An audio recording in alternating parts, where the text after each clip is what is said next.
আমরা জানি যে সরকার 1 লাখ কোটি টাকার উপরে একটি প্রণোদনা ঘোষণা করেছেন বিভিন্ন ভাবে, বিভিন্ন সেক্টরের জন্য এবং ধাপে ধাপে।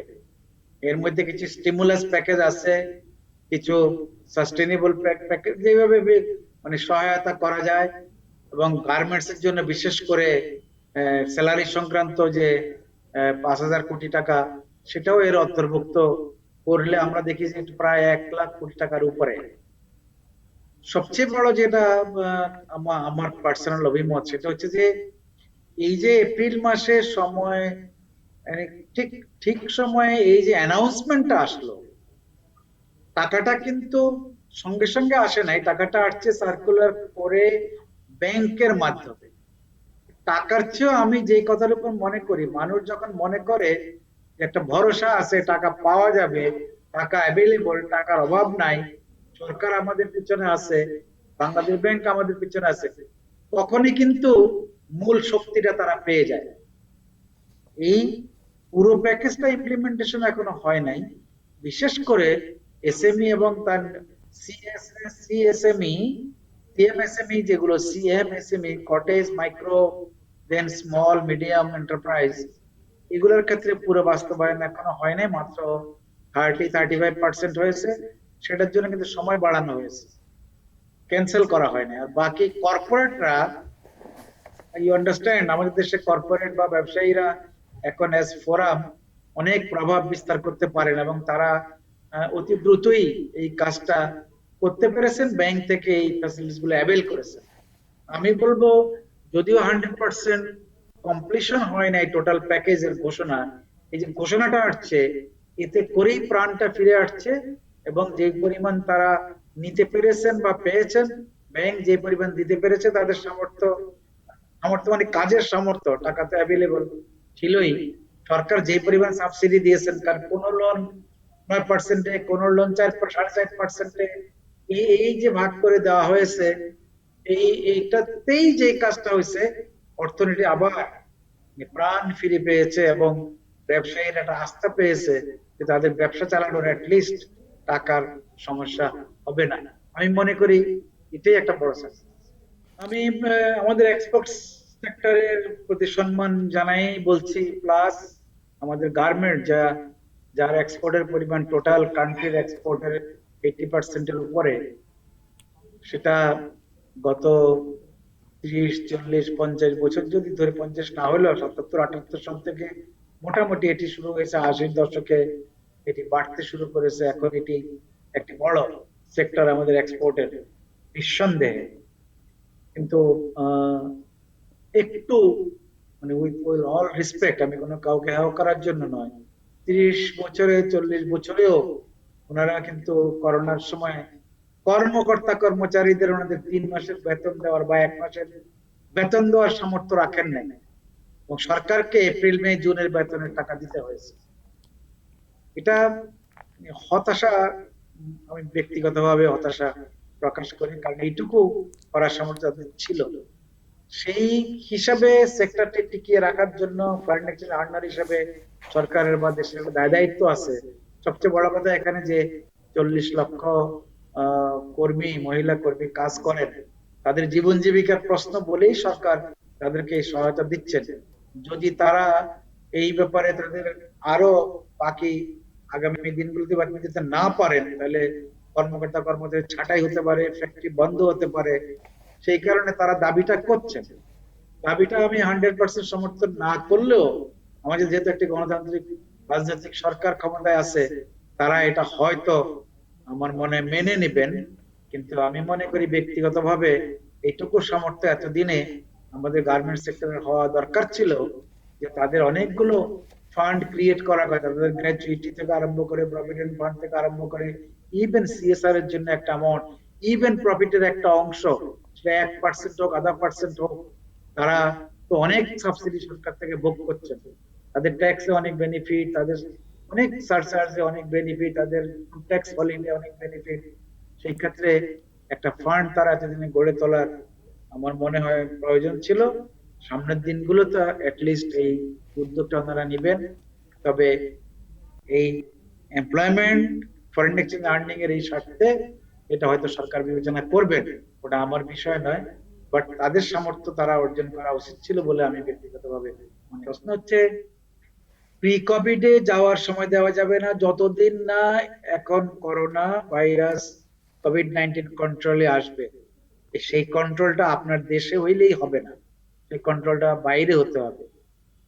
বাইরে বলতে আমাদের যারা এক্সপোর্ট মার্কেট, আমরা সেখানকার অবস্থার উপর নির্ভর করে আমাদের এটা একটি অনুমান করা যাবে যে কবে নাগাদ ভালো হবে। এক, দ্বিতীয় হচ্ছে আমাদের লোকাল প্রোডাকশন গুলো আপনি দেখেন, ইম্পোর্ট কম মানে কি, আমাদের র মেটেরিয়ালস কম আসতেছে। অনেক তেলের ইন্টারন্যাশনাল প্রাইস কমার কারণেও ইম্পোর্ট আমাদের তুলনামূলক কম দেখাচ্ছে। তো আমরা যে এই ইম্পোর্ট করে এনে তৈরি করে either domestic market or export করব, সেই পরিস্থিতিটা ডোমেস্টিক মার্কেটে কিছুটা প্রাণ ফিরে আসলো সব আইটেমের। এখনো যেমন কিছু কিছু সেক্টর ডেভেলপ করছে, রিয়েল এস্টেট একটু ডেভেলপ করেছে, কিন্তু অন্য সব ডিমান্ড গুলো কিন্তু এখনো সমানভাবে ডেভেলপ করে নাই। ফলে বিদেশেও তাই। এই মাসে দেখেন যদি করোনা বিদেশে আরো এরকম প্রভাব, যেমন ইটালি, জার্মানি বা লন্ডনের এখন যে অবস্থা, ইভেন আমেরিকা মৃত্যুর হার যেভাবে যাচ্ছে, এতে করে যেটা হচ্ছে সেটা হচ্ছে যে ওরা যদি আমাদের পণ্যের চাহিদা না ক্রিয়েট করে, তাহলে আমাদের এখানে সে প্রোডাকশন করার জন্য র মেটেরিয়াল যেমন ইম্পোর্ট হবে না, এখানকার অর্থনীতি তেমন গতি ফিরে পাবে না। আমি বলি যেহেতু ভ্যাকসিন দেওয়া শুরু হয়ে গেছে, আমাদেরকে মার্চ পর্যন্ত ভ্যাকসিনের ডেভেলপমেন্ট, ভ্যাকসিনের কার্যকারিতা, ভ্যাকসিনের কভারেজ দেখে আমরা একটা অনুমান করতে পারবো যে আমরা জুনের পরে আমাদের অবস্থাটা কতটা স্বচ্ছ হবে। তবে প্রি কোভিড পিরিয়ডে ফিরে আসতে এই বছর পুরোই লেগে যাবে বলে আমি মনে করি। আমাদের রিমিটেন্সের প্রবাহটা এখনকার মতো ঠিক থাকতে হবে। থাকবে কিনা আমার, এই বছরের মতো থাকলেও আমাদের চলবে যদি মাসে $2 বিলিয়ন আসে। কিন্তু আমাদের এই পরিমাণ লোক যায় নাই। অন্যান্য নর্মাল ইয়ারে যেরকম 7, 8, 10, ইভেন 12 লাখ লোক গিয়েছে, এই বছর মাত্র 3 থেকে 4 লাখ লোক গিয়েছে। আবার দেখেন 3 থেকে 4 লাখ লোক ফেরত চলে আসছে। হয়তো যারা ফেরত আসছে তারা তাদের সমস্ত সেভিংস সহ চলে আসছে, আবার কিছু লোক তাদের অনিশ্চয়তার কারণেও সমস্ত টাকা হয়তো দেশে পাঠিয়ে দিয়েছে। তারা হয়তো এই বছর রিমিটেন্সটা সেভাবে করতে পারবেন কিনা। আমি আশা করি যদি রিমিটেন্স ঠিক থাকে এবং এটা ঠিক রাখার জন্য যে ব্যবস্থা নেওয়া দরকার, আমাদের এমবাসি গুলো যে কাজ করবে, এমপ্লয়ীদের সঙ্গে যে রিলেশন রাখবে, লোকগুলো যেন চলে আসতে না হয়। আমরা দেশে অনেককে ইনসেনটিভ দিচ্ছি, বেতন দিচ্ছি, সেখানেও যদি এই লোকগুলোকে যারা প্লেস অফ এমপ্লয়মেন্টে অ্যাটলিস্ট 3 মাস 6 মাস থাকা খাওয়ার ব্যবস্থা সরকার করতে পারে, তাহলে এই লোকগুলো ফেরত না আসলে আবার ওই কোম্পানিটি চালু হলে তারা এখানে জয়েন করতে পারেন। এসে ফেরত যাওয়ার চেয়ে রেখে যদি তাদেরকে সাহায্য করা যায়, তাহলে একটি বড় কাজ হবে। প্লাস যারা ফেরত আসছেন, প্রবাসী কল্যাণ ব্যাংক এবং অন্যান্য ব্যাংকের মাধ্যমে তাদেরকে একটা এমপ্লয়মেন্টে, তাদেরকে একটা কাজের সুযোগ করে দেওয়া, এসএমই তে বা যে কোনো কিছুতে, এটা খুবই জরুরি হবে। কারণ আমাদের দেখা গেছে কৃষি এবং এসএমই আমাদের এখন মূল চালিকা শক্তি হয়ে দাঁড়িয়েছে। সঙ্গে সঙ্গে ইন্টারন্যাশনালি আমাদের এক্সপোর্টটা ঠিক রাখতে হবে। এক্সপোর্ট ঠিক রাখার ক্ষেত্রে যেই যেই সমস্যাগুলো আছে, এর আগে আপনি প্রথমে যেটা বললেন যে গার্মেন্টস সেক্টরকে আরো প্রণোদনা, আরো সাহায্য বা বেতনের জন্য আবার দ্বিতীয় ধাপে সাহায্য করার যে প্রসঙ্গ আসছে, এগুলো সরকার নিশ্চয়ই বিবেচনা করবেন। আমাদের যে ইকোনমিক অঞ্চলগুলো হচ্ছে বা সরকারের যে যে মেগা প্রজেক্টের কাজগুলো, এগুলো আমরা আশা করি যে এই বছরও সমানভাবে চলমান থাকবে। 2022 সালে গিয়ে অনেক কিছু উদ্বোধন হয়ে শেষ হবে। আমাদের অর্থনীতি সচল থাকার এখন এটা একটা বড় কারণ যে সরকার একদম একদম পুরো দমে তাদের কাজগুলো করে যাচ্ছেন। বেসরকারি খাতের ডিমান্ড, ক্রেডিট ডিমান্ড অনেক কম হলেও সরকারি খাতে কিন্তু এই এই খরচ বা এই যে প্রজেক্ট গুলো রেডি হচ্ছে, এমপ্লয়মেন্ট এবং অন্যান্য বিষয়, এটা আমার মনে হয় এই সময়ে, করোনার সময় অনেক উপকারে আসছে অর্থনীতির জন্য। তো চ্যালেঞ্জ হচ্ছে আমাদের কর্ম পরিবেশ, আমাদের এমপ্লয়মেন্ট, এটা যেন ব্যাহত না হয়।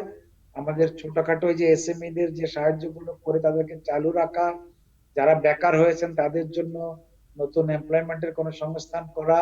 গত মনিটারি পলিসিতে ঋণের প্রবৃদ্ধি প্রায় 16% ধরা হয়েছে, সেটা কিন্তু এখন 8, 8.5%-এ নেমে আসছে। এটা কম মানে এই পরিমাণই কম যে গত কিছুদিনে আমাদের ক্রেডিট গ্রোথ অনেক কম, অনেক মানে 8.21% চলে আসছে নভেম্বর ডিসেম্বরে। এই এই এই যে ক্রেডিটটা যাচ্ছে না, তার মানে যেটা সেটা হচ্ছে যে ব্যবসায়ীরা, কর্পোরেট হাউসরা, ম্যানুফ্যাকচারাররা বা রিয়েল সেক্টর যেটাকে আমরা বলি, সেই জায়গায় এই এই এই ডিমান্ডটা ক্রিয়েট হচ্ছে না। অবশ্যই ক্রেডিট গ্রোথ কর্মকাণ্ডের উপর নির্ভর করে, যার কাজ করার ব্যাপারটা আমি মনে করি যে তার তার সার্ভাইভালের জন্য একটা গ্রুপ যখন একটা নতুন ইন্ডাস্ট্রি করবেন, বিএমআরই করবেন, এক্সপানশন করবেন, তখনই কিন্তু তার ক্রেডিট ডিমান্ডটা হয়। এই ক্রেডিট ডিমান্ডটা হচ্ছে না বিকজ আপনি জানেন মার্চের পর থেকে তো ইনফ্যাক্ট মোটামুটি এপ্রিল মে তো বন্ধর মতোই ছিল। জুনে এসে কিছুটা চালু হওয়ার সম্ভাবনা গুলো, অ্যানাউন্সমেন্ট গুলো আসলো। জুলাইতে থেকে এখন পর্যন্ত যেটা সেকেন্ড ওয়েভের আওয়াজটা এসে কিন্তু এই যে ফিরে আসার যে একটা গতি শুরু হচ্ছিল, সেকেন্ড ওয়েভ মানে এই অ্যানাউন্সমেন্টটা এসে বা রিয়েলি এই অসুখটা দ্বিতীয়বার ফিরে আসার যে কথাটা, এতে কিন্তু ব্যবসায়ীরা খুবই ডিসকারেজড ফিল করেছেন। সবাই অবজার্ভ করছেন কি হচ্ছে, কোন দিকে যাবে, কবে যে আমরা একটু আগে আপনি যে কথাগুলো বললেন যে কবে নাগাদ যাবে, সবাই এই চিন্তাতেই আছে কবে নাগাদ। ভ্যাকসিন আসায় আপনি দেখেছেন যে সব জায়গায় একটা চাঞ্চল্য আছে সারা দুনিয়াতে, সব জায়গার ক্যাপিটাল মার্কেট গুলো পর্যন্ত ভালো হচ্ছে। মানুষ আশা করছে যে সবকিছু আবার আগের মতো যাওয়ার মানে একদম শুরু শুরু করতে পারবে। ফলে যখনই কর্মকাণ্ড কমে যাবে, অর্থনৈতিক কর্মকাণ্ড, তখনই ক্রেডিট ডিমান্ড কমে যাবে। আমাদের কিছুদিন ধরে সেটা লক্ষ্য করা যাচ্ছে, গত 1 বছরে ক্রেডিট ডিমান্ডটা আমাদের ফল করছে। এটা আবার ফিরে আসতে আমার মনে হয় যে একটু আগে আমরা যেগুলো বললাম, এই এই কর্মকাণ্ডগুলো ফিরে আসতে হলে অনিশ্চয়তাটা কাটতে হবে। দেশে কিন্তু অন্য অন্য রাজনৈতিক অস্থিরতা বা হরতাল বা অন্যরকম ন্যাচারাল ডিজাস্টার এগুলো থেকে কিন্তু আমরা ভালো ছিলাম। আমাদের যদি করোনার আগের অবস্থা থাকতো, তাহলে আমাদের যে গ্রোথের টার্গেট, আমাদের যে গ্রোথ রেট, এই যে ক্রেডিটের গ্রোথ রেট 12-13% ছিল, সেটা কিন্তু সম্ভাবনা ছিল। এখন 8-এ চলে আসা মানে কি আবার 12-13-তে পুষতে অনেক অনেক সময় লেগে যেতে পারে। একটা ভরসা, সেটা হচ্ছে যে টাকা উইল বি অ্যাভেলেবল, ব্যাংকে এখন সারপ্লাস লিকুইডিটি আছে। এটা আমাদের বড় ভরসা। আমাদের ভালো একটা রিজার্ভ আছে, এটি একটি বড় আস্থা আমাদের উপর, বিদেশিদের উপর থাকবে, বিদেশের লোক মানে ব্যবসায়ী বলি বা গভর্নমেন্ট বলি আমাদের উপর থাকবে।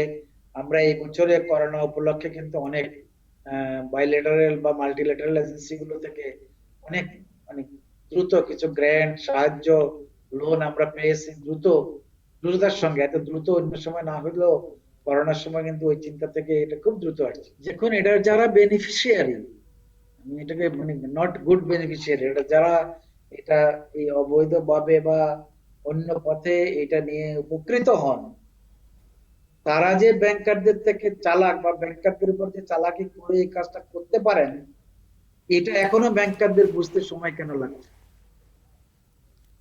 আমার কথা হচ্ছে যে আপনার সই ছাড়া তো এই টাকা যেতে পারে না। আপনার ম্যানেজার, আপনি ব্যাংকার, বোর্ড অ্যাপ্রুভাল ছাড়া, আপনাদের স্যাংশন ছাড়া তো কোনো না কোনো ভাবে যায় না। ওই লোক তো বোর্ড থেকে টাকাটা নিয়ে যায়নি। সবচেয়ে বড় কথা যেটা হচ্ছে যে ডিউ ডিলিজেন্স করা হয় না। এবং এই ডিউ ডিলিজেন্স মানে হলো যে যেইভাবে যেই লোন যেভাবে দেওয়া উচিত এই কাজটা প্রপারলি করা হয় না বলে ওই সুযোগটা ওই ব্যবসায়ী বলি বা গ্রুপ বলি তারা নিতে পারে। কারণ তারা দেখেছে আপনাকে এইটা ফাঁকি দিয়ে, এইটা না দিয়ে এই কাজটা করা যায়। ডিউ ডিলিজেন্স যদি আপনি না করেন, তাহলে লোনটা খেলাপি হওয়ার জন্য আপনিও দায়ী হয়ে যাবেন। কখনো কখনো কোনো কোনো কারণে খেলাপি হতে পারে, কোনো কোনো কারণে আগুন লাগতে পারে, ভূমিকম্প হতে পারে, এরকম ঘটনা আছে। ভালো গ্রাহকের এই ধরনের ঘটনাও আছে। কিন্তু যারা এখন কাহিনী বেরোচ্ছে একটার পর একটা, যারা সিঙ্গাপুর করতেছেন, যারা মালয়েশিয়া করছেন, কানাডা করছেন, এই যে সাম্প্রতিককালে ব্যাংক, এবং ইদানিং কালে খবর বেরোচ্ছে নন ব্যাংক লিজিং কোম্পানি গুলো থেকে টাকা যেভাবে গেছে, এই এই জায়গায় এককভাবে কাউকে দায়ী করা যাবে না। যিনি সুযোগ নেওয়ার চেষ্টা করছেন উনি তো অ্যাজ হিউম্যান বিইং উনি এই কাজটা করবেন ডিসাইড করেছেন, খারাপ কাজটা। যাদের মাধ্যমে এই কাজটা উনি করতে পারলেন তারা কখনো কখনো এই প্রতারণার শিকার, কখনো কখনো অবহেলার শিকার, কখনো কখনো অজস্রের শিকার। আমি মনে করি যে এই ব্যাপারগুলোর প্রতি যথেষ্ট নজর দেওয়া উচিত। শাস্তির কথা আপনি বলছেন, ধরা পড়ার পরে তারা হয় পালিয়ে যান, নাহলে কেস হয়। কেস হলে ওনারা, এই কেসটা অনেক দীর্ঘায়িত হয়। আমাদের ব্যাংকিং এ অনেক কেস বিচার বিভাগে পড়ে আছে, এগুলো দ্রুততার সঙ্গে হয় না। অর্থনীতি আদালতে রায় হওয়ার পরে তারা আবার রিট করতে পারেন।